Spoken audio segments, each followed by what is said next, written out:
ರಾಜಕೀಯದಲ್ಲಿ ತೀರಾ ಕೋಲಾಹಲಕ್ಕೆ ಕಾರಣ ಆಗ್ತಾ ಇದೆ ಪೆನ್ ಡ್ರೈವ್ ಪುರಾಣ. ಒಂದು ಕಡೆಗೆ ರಾಜಕೀಯ ಕೆಸರೆಚಾಟಗಳು ಕೂಡ ಜೋರಾಗ್ತಾ ಇದೆ. ಪೆನ್ ಡ್ರೈವ್ ಬಿಡುಗಡೆ ಹಿಂದೆ ಇರೋರು ಯಾರು ಅನ್ನೋ ಪ್ರಶ್ನೆಯನ್ನ ಈಗ ಎತ್ತಲಾಗಿದೆ. ಪೆನ್ ಡ್ರೈವ್ ಹಂಚಿದ್ದು ಮಹಾ ಅಪರಾಧ ಅಂತ ಕೂಡ ಎಚ್.ಡಿ. ಕುಮಾರಸ್ವಾಮಿ ಅವರು ನಿನ್ನೆ ಗರಂ ಆಗಿ ಹೇಳಿದ್ರು. ಚುನಾವಣೆ ಸಮಯದಲ್ಲಿ ಇದನ್ನ ಬೇಕು ಅಂತ ಹೊರಗೆ ಹಾಕಿದ್ದಾರೆ. ಇದು ಉದ್ದೇಶಪೂರ್ವಕ ಪ್ರಕರಣ ಅಂತ ಎಚ್.ಡಿ. ಕುಮಾರಸ್ವಾಮಿ ಅವರು ಅನುಮಾನವನ್ನ ವ್ಯಕ್ತಪಡಿಸಿದ್ದಾರೆ. ಅಂದ್ರೆ ದುರುದ್ದೇಶಪೂರಿತವಾಗಿ ಇದನ್ನು ರಿಲೀಸ್ ಮಾಡಿರೋದು ಅನ್ನೋದು ಅವರ ಮಾತು. ಈ ಬಗ್ಗೆಯೂ ತನಿಖೆ ಆಗಬೇಕು ಅನ್ನೋದು ಕುಮಾರಸ್ವಾಮಿ ಅವರ ಆಗ್ರಹ ಆಗ್ತಾ ಇದೆ. ಕುಮಾರಸ್ವಾಮಿ ಅನುಮಾನದಂತೆ ರಾಜಕೀಯ ಕೈಗಳು ಅಡಗಿದೆಯಾ?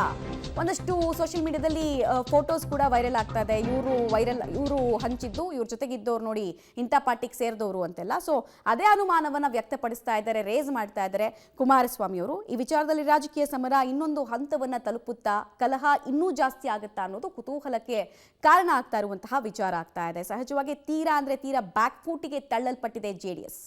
ಚುನಾವಣೆಗೆ 3 ದಿನಗಳ ಮುಂಚೆ ಈ ರೀತಿಯ ಒಂದು ಪೆನ್ ಡ್ರೈವ್ಗಳನ್ನು 1 ಲಕ್ಷ 2 ಲಕ್ಷ ಏನೋ ಒಳ್ಳೊಳ್ಳೆ ಗಲ್ಲಿ ಮೇಲೆ ಹಂಚಿರ್ತಕ್ಕಂಥದ್ದು ಇದೆಯಲ್ಲ, ಇದೆಲ್ಲ ತನಿಖೆ ಆಗಬೇಕಲ್ಲ. ಯಾರು ಮಾಡಿದವರು, ಯಾರಿಂದ ಇದೆಲ್ಲ ಹೊರಗೆ ಬಂದಿದೆ, ಇದು ಸಹ ತನಿಖೆ ಆಗಬೇಕಾಗಿದೆ. ಆ ಪೆನ್ ಡ್ರೈವ್ನಲ್ಲಿ ಬಾಯಿಗಳಾಗವರಲ್ಲ ಮಾಡಿ ಸರ್ಕ್ಯುಲೇಟ್ ಮಾಡಿದವರು, ಅವ್ರು ಅದಕ್ಕಿಂತಲೂ ಕೆಟ್ಟ ಅಪರಾಧ ಮಾಡಿರ್ತಕ್ಕಂಥದ್ದು ಕಾನೂನು ವ್ಯಾಪ್ತಿಯೊಳಗೆ, ಅದು ಎಲ್ಲ ಸತ್ಯ ಹೊರಗೆ ಬರಬೇಕಲ್ಲ. ಬರಲಿ.